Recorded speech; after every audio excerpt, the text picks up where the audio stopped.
Good morning.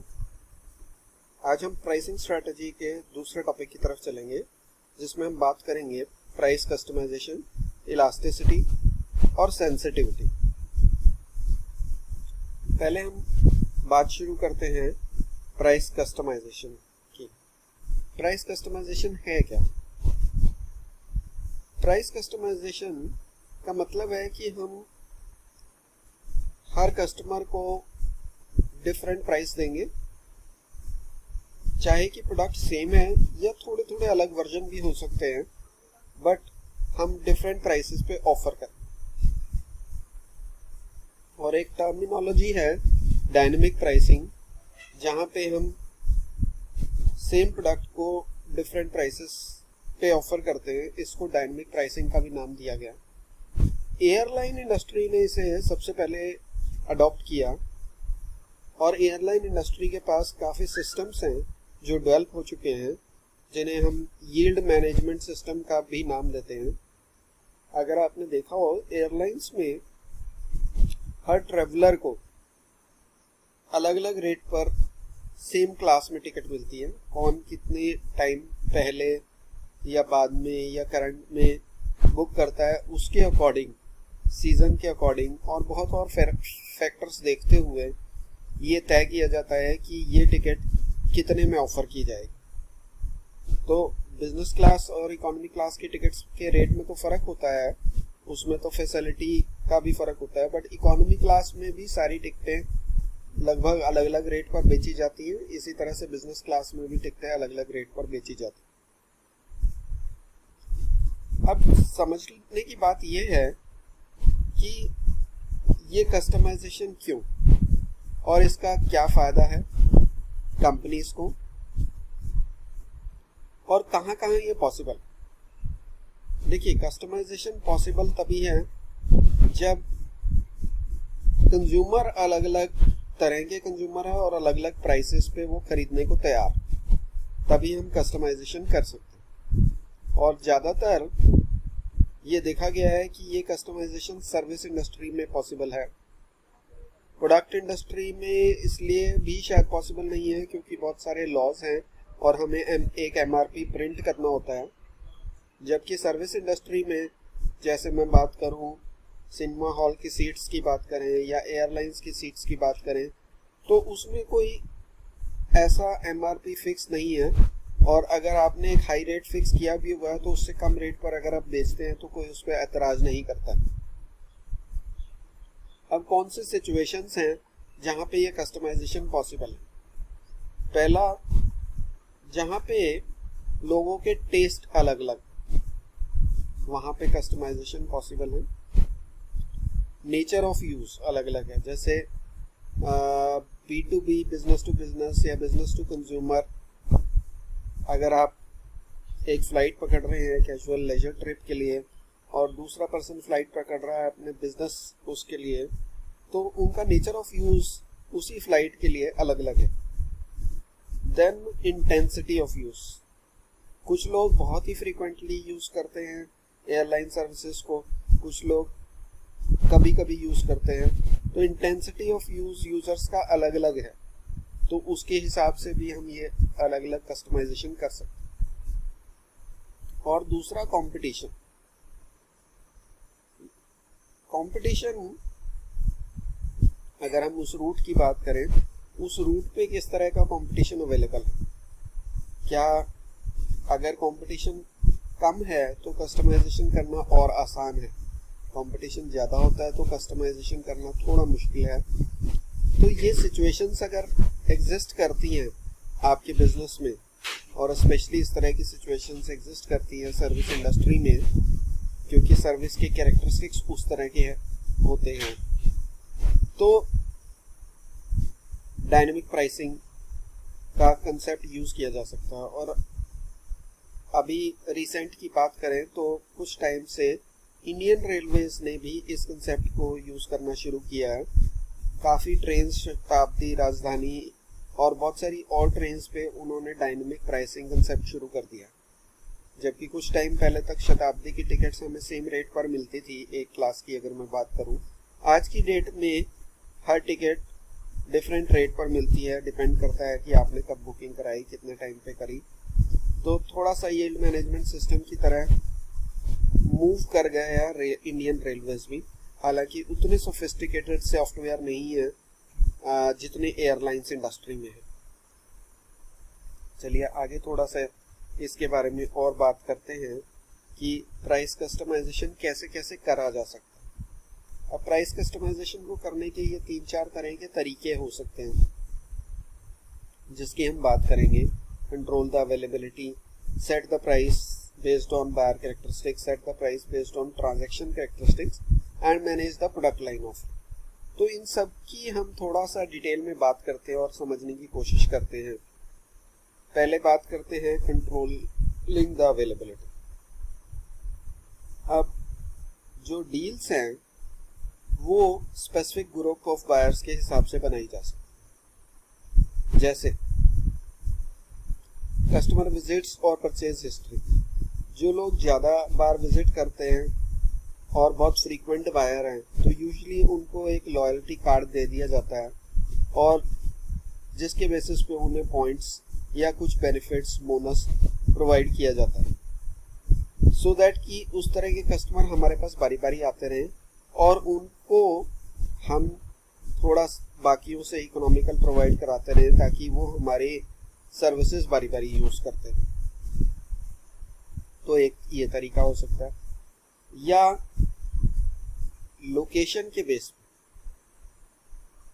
भी हो सकता है। जैसे स्पोर्ट्स और एंटरटेनमेंट वेन्यूज चार्ज करते हैं लो फॉर जो दूर वाले प्लेसेस से लोग आते हैं उनको लो चार्ज करते हैं। जो नियर बाय प्लेसेस से आते हैं उसके लिए हो सकता है एमआरपी या जो एक फिक्स प्राइस है वही चार्ज करते हैं, बट डिस्टेंट प्लेसेस से अट्रैक्ट करने के लिए कम चार्ज किया जाता है। इसके कई रीजंस हो सकते हैं। एक रीज़न ये भी हो सकता है कि दूर के प्लेसेस से टूरिस्ट को अट्रैक्ट करना एक रीज़न हो सकता है, और दूर के प्लेसेस से लोग आएंगे तो साथ में और लोगों को भी लेकर आएंगे, तो ये भी एक वजह हो सकती है। तो एक तरीका होता है डील्स देना। उसी तरह से दूसरा तरीका है कूपन्स, डिस्काउंट कूपन्स।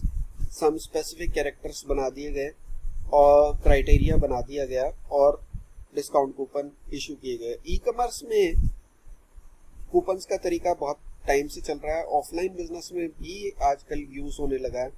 जैसे कि अगर आपने कुछ मिनिमम प्राइस से ऊपर अगर आपने सामान खरीदा तो आपको डिस्काउंट कूपन ऑटोमेटिकली मिल जाएगा, या आपने कुछ स्पेसिफिक टाइम पीरियड में खरीदा तो आपको डिस्काउंट कूपन मिल जाएगा, या किसी स्पेसिफिक प्रोडक्ट को खरीदा जो प्रमोशन पे चल रहा है तो आपको डिस्काउंट कूपन मिल जाएगा। तो इस तरह से अलग अलग तरह के बायर्स को अलग अलग तरह से प्राइसेस देने की कोशिश की जाती है और अलग अलग प्राइस विंडो देने की कोशिश कंट्रोलिंग अवेलेबिलिटी में की जाती है। दूसरा तरीका है setting the price based on buyer characteristic. इसमें ज्योग्राफी के हिसाब से, जैसे एक एग्जांपल मैं बात करूं डिज्नी की, इसमें डिज्नी वाले क्या करते हैं कि जो फ्लोरिडा जहाँ पे डिज्नी मौजूद है वहाँ पे जो रहते हैं उनको पास कंपैरेटिवली सस्ता दे दिया जाता है एज कंपेयर टू जो लोग फ्लोरिडा से दूर वाली उसमें रहते हैं। उन्हें ये लगता है कि जो फ्लोरिडा और आसपास रहते हैं वो शायद 1-2 बार देख चुके हैं, बारी बारी शायद आना पसंद नहीं करेंगे, और उन्हें अट्रैक्ट करना है तो उन्हें थोड़ा सा सस्ता रेट देना पड़ेगा। जबकि दूसरी स्टेट से जो आ रहे हैं उन्होंने वन से वाइल आना है और उनके लिए एक स्टैंडर्ड प्राइस फिक्स किया गया। इसी तरह से बायर के और कैरेक्टरिस्टिक्स के बेसिस पे भी प्राइस सेट किया। इसकी मैं बात करूं तो काफ़ी जगह आपने देखा होगा मूवीज़ में, एंटरटेनमेंट वेन्यूज़ पर, पार्क्स में, वाटर पार्क्स में सीनियर सिटीजन्स को डिस्काउंट दिया जाता है। उसके रीज़न ये रहते हैं कि सीनियर सिटीजन्स शायद उतनी सर्विसेज ना लें, बट अगर वो साथ आएंगे तो उनके साथ और बच्चे और वो आएंगे, तो सीनियर सिटीजन्स को काफ़ी जगह डिस्काउंट दिया जाता है। इवन एयरलाइंस या रेलवेज भी काफ़ी जगह डिस्काउंट देती है। यूज़र स्टेटस अगेन डिपेंड करता है, नॉन यूज़र है तो उसको अलग तरह का डिस्काउंट, यूज़र है, हैवी यूज़र है, उसको अलग तरह का डिस्काउंट दिया जा सकता है या अलग तरह का एक प्राइस ऑफर किया जा सकता है। Nature of buyer again business buyer है कि कंज्यूमर बायर है, रीसेंट परचेजर्स, बहुत रीसेंट परचेज है कि ओल्ड परचेजर है। ओल्ड परचेजर जिसने काफ़ी टाइम से नहीं खरीदा है उसको अट्रैक्ट करने के लिए कई बार कूपन दिया जाता है। तो ये हमने ऑलरेडी बात कर ली है। तीसरा तरीका हो सकता है setting price based on transaction characteristics. Timing of purchase वाला बहुत ही एक पुराना तरीका है, जैसे ऑफ सीजन में काफ़ी डिस्काउंट दिया जाता है as compared to on season. तो ये ऑनलाइन में और ऑफलाइन में दोनों में ये टाइमिंग ऑफ परचेज को काफ़ी यूज़ किया जाता है। या क्वांटिटी ऑफ परचेज एक कैरेक्टरिस्टिक रहता है कि जहाँ पे भी वॉल्यूम परचेज या बल्क बाय रहता है वहाँ पे डिस्काउंट्स ऑफर किए जाते हैं। उसका एक रीज़न क्योंकि उसमें थोड़ा सा कॉस्ट भी कंपनी का कम हो जाता है और सेल ज़्यादा हो जाता है, तो उस वजह से क्वांटिटी पे ज़्यादातर कंपनीज डिस्काउंट देकर प्राइसेस कंपैरेटिवली जो बल्क बायर है उसके लिए कम करती हैं एज कम्पेयर टू जो रिटेल में 1 या 2 यूनिट खरीदा। जैसे कि एक एग्जांपल ये एक सॉफ्टवेयर का है, अगर आप इस क्वांटिटी कम क्वांटिटी में खरीदते हैं तो आपको 2% तक डिस्काउंट मिलता है, जबकि आप बहुत हाई क्वांटिटी में खरीदते हैं 1000 प्लस तो 47% तक डिस्काउंट मिल जाता है। एक और तरीका कंपनीज ने निकाला managing the product line offer. आजकल ज़्यादातर कंपनीज जब भी एक नया प्रोडक्ट लॉन्च करती हैं तो वो एक वर्जन लॉन्च ना कर वर्जन लॉन्च करती हैं। जैसे कि कार्स में अक्सर पाया गया है कि normally 2-3 cars, good better best strategy, जैसे LDI, VDI, ZDI 3 version of car launch किए जाते हैं। अब इन तीनों में थोड़ी सी फैसिलिटीज एक्स्ट्रा होती हैं, but as compare to the cost price का बहुत डिफरेंस होता है वर्जन्स ऑफ मॉडल में। तो ये भी डिपेंडिंग अपॉन जिसको जिस तरह की फैसिलिटीज चाहिए उस तरह का वो मॉडल पिक कर सकता है। ये एक और तरीका है प्राइस को कस्टमाइज करने है कि क्या ये फेयर है, इस तरह से अलग अलग प्राइस पे सेम प्रोडक्ट या सिमिलर प्रोडक्ट को देना, क्या ये लीगल है, क्या ये फेयर।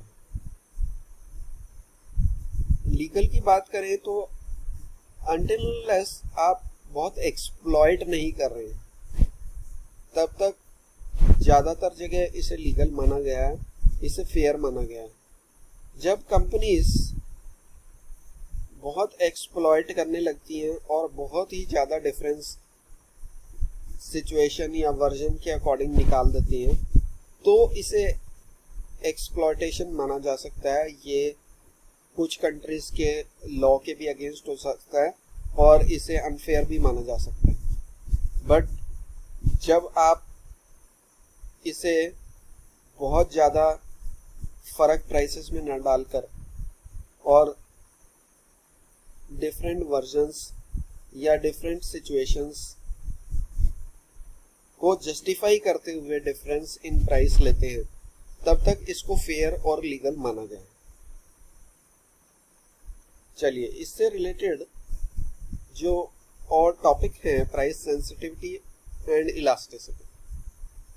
अब ये बहुत ही रिलेटेड टॉपिक है, कई जगह इसे इंटरचेंजेबली भी यूज़ किया जाता है।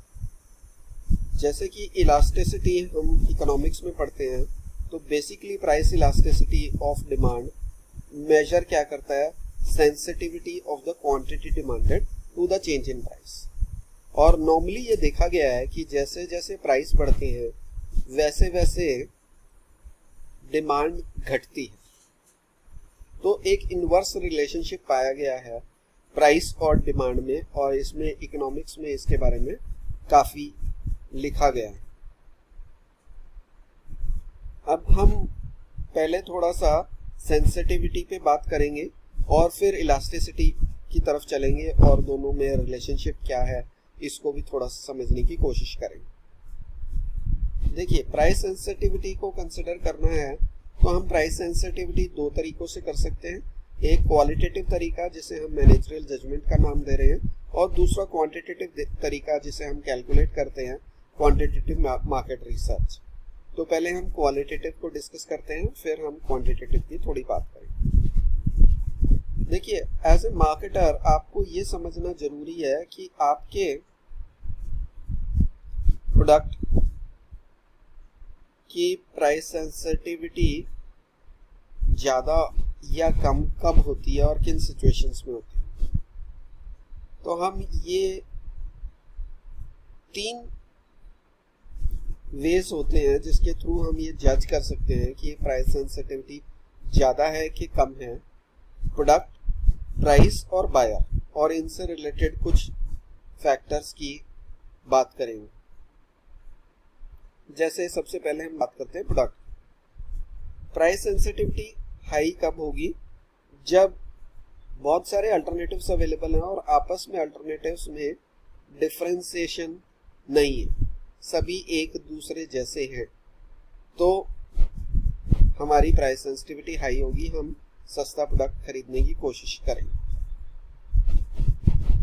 दूसरा, जब जो प्रोडक्ट्स मार्केट में अवेलेबल हैं सबको इजीली कंपेयर किया जा सकता है। जैसे आज की डेट में होटल्स को कंपेयर करने के लिए होटल कंपैरिजन साइट्स आ गई हैं, इंश्योरेंस पॉलिसी को कंपेयर करने के लिए बहुत सारी साइट्स आ गई हैं। तो उन वेबसाइट्स के आने से कंपेरेबिलिटी आसान हो गई है, तो हमारी प्राइस सेंसिटिविटी भी उन तरह के प्रोडक्ट्स और सर्विसेज में बढ़ गई।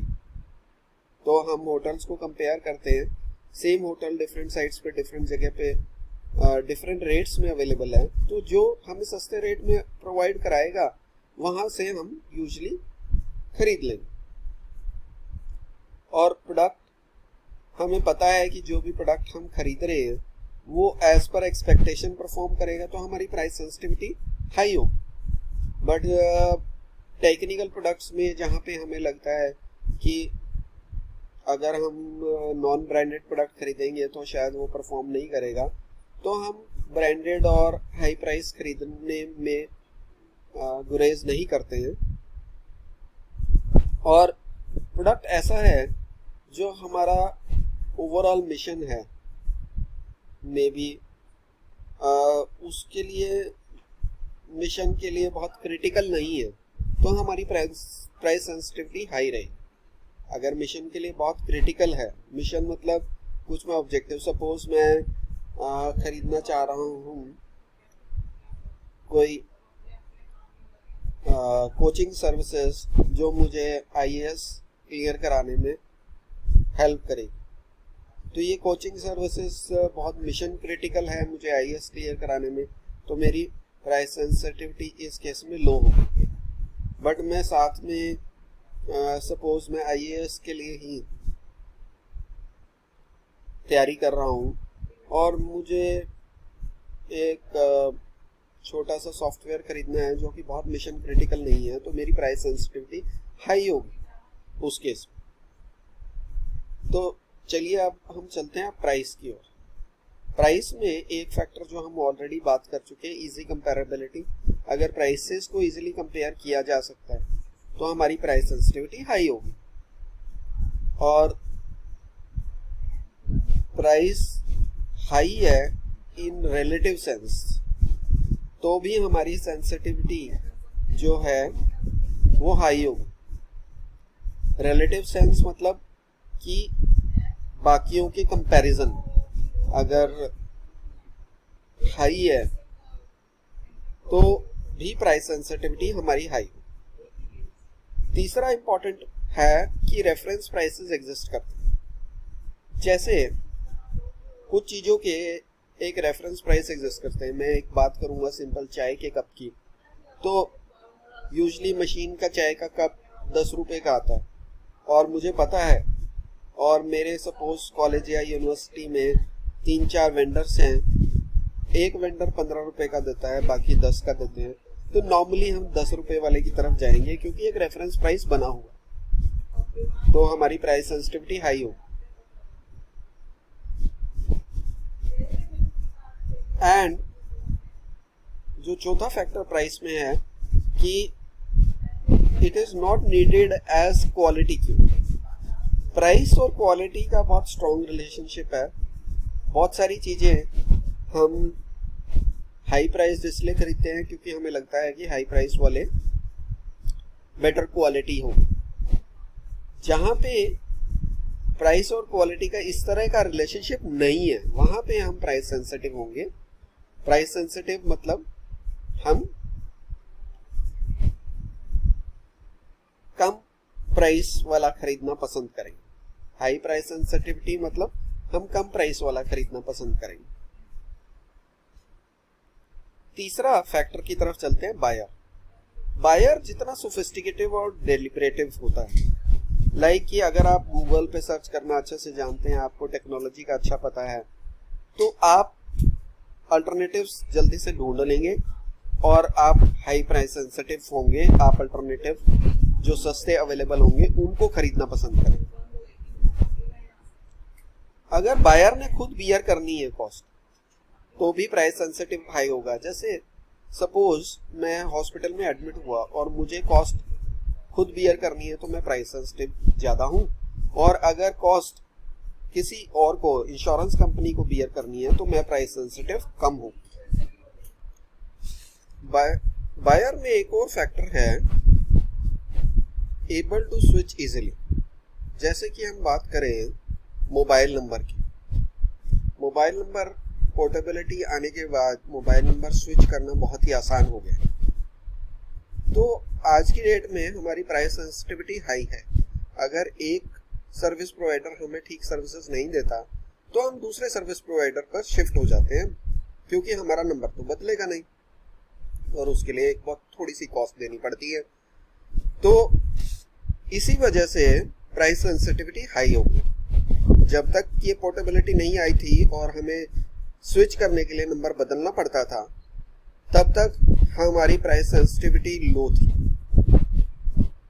और लास्ट फैक्टर की अगर हम बात करेंगे, नॉट मोटिवेटेड बाय प्रेस्टीज, मतलब कि वो प्रोडक्ट इस तरह का है जिसमें प्रेस्टीज इन्वॉल्व नहीं है। जैसे घर की चीजों की मैं बात करूं, नमक, तेल, साबुन, इस तरह की, इसमें अब जो प्रोडक्ट्स घर के बाहर नहीं दिखते, नॉर्मली उसमें प्रेस्टीज इन्वॉल्व नहीं होता,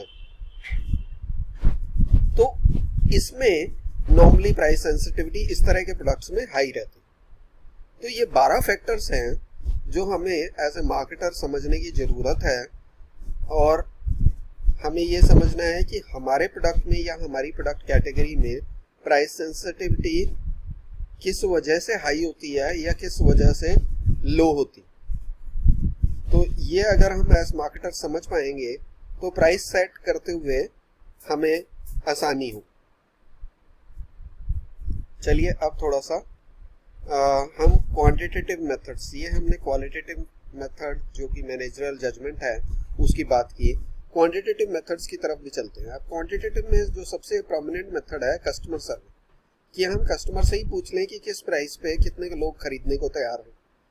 जैसे कि एक एग्जांपल हम डिस्कस करते हैं, सपोज हमने एक कैमरा लॉन्च करने की सोची और हमने कहा कि $120 में आप खरीदेंगे या $180 में खरीदेंगे या $250 में खरीदेंगे, और हमने एक स्केल दिया 1 to 7, 1 डेफिनेटली नॉट बाय और 7 डेफिनेटली बाय।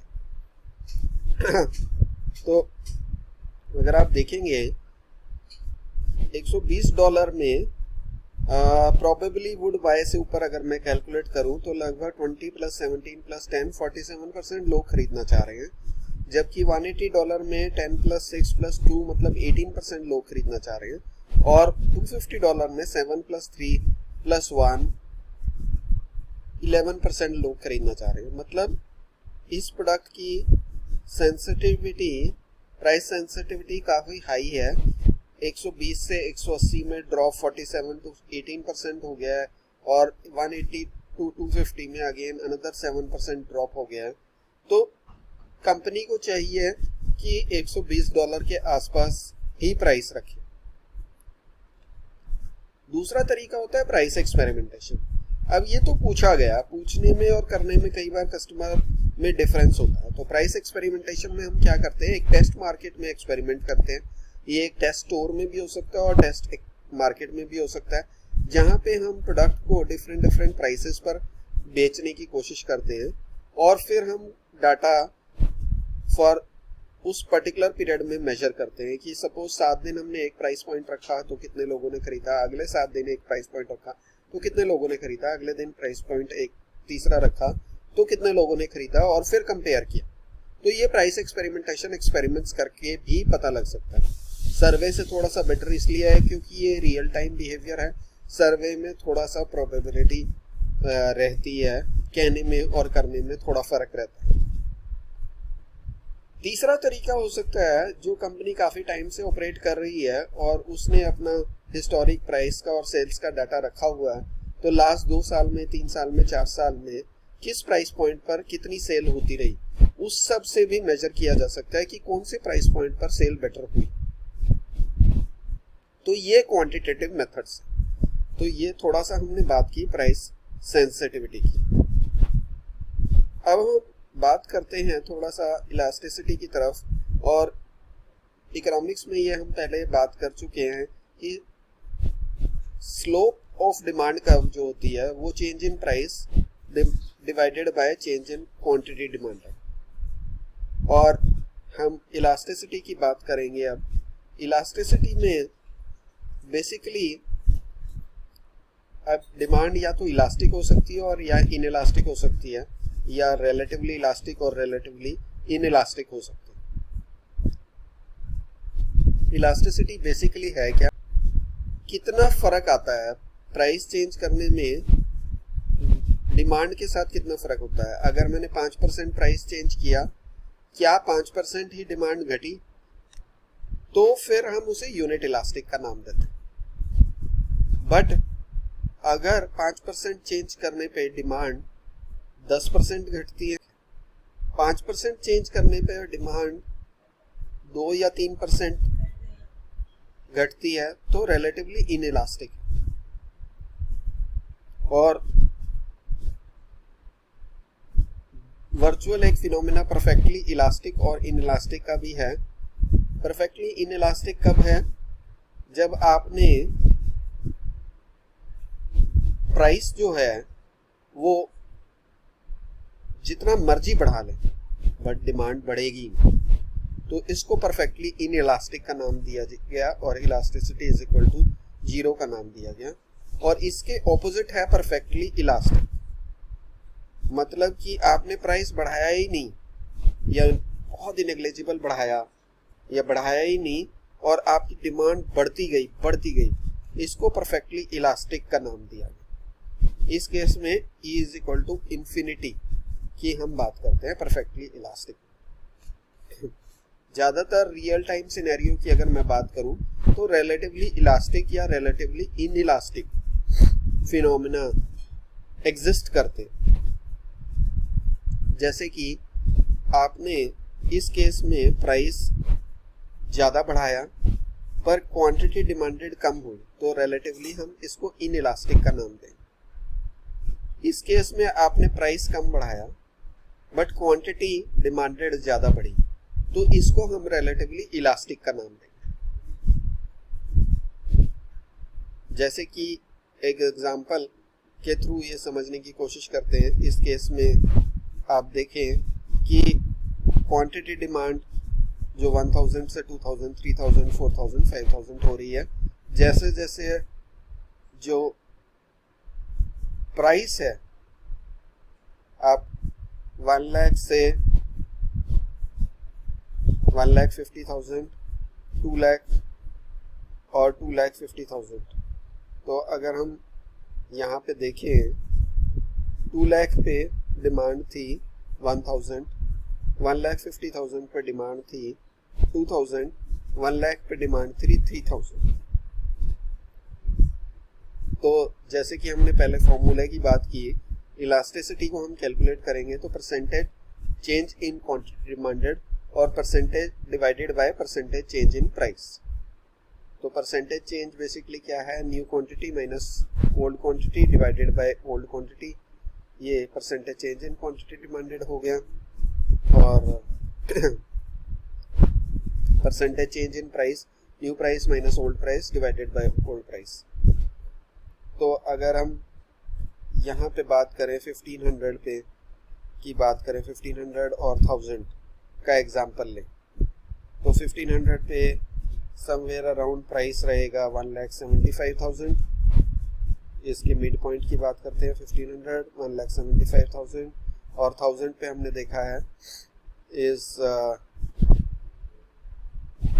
2 लाख डॉलर, और 1,75,000 पे अराउंड 1500, तो उसको कैलकुलेट करते हैं 1500 माइनस 1000 डिवाइडेड बाय 1000, और ये चेंज इन क्वांटिटी डिमांडेड हो गया, और 1,75,000 minus 2 lakh divided by 2 lakh. तो अगर इसको हम कैलकुलेट करेंगे तो आंसर आएगा -4। अब मेरा क्वेश्चन है, पहली चीज कि इससे क्या आप इंटरप्रेट करते हैं, is the demand relatively elastic और इनइलास्टिक, और जो मीनिंग है नेगेटिव साइन का, ये -4 का, इसका मीनिंग क्या, मतलब क्या है नेगेटिव साइन का, और डिमांड आपके हिसाब से रिलेटिवली इलास्टिक है कि इनइलास्टिक, ये आप बताएं। कमेंट्स में मुझे आंसर दें, और अगर आपको वीडियो अच्छा लगा हो तो लाइक करें, और अगर आपने सब्सक्राइब नहीं किया है तो सब्सक्राइब करें चैनल को, सो दैट कि आप इस तरह की वीडियोस देखते रहें। Thank you.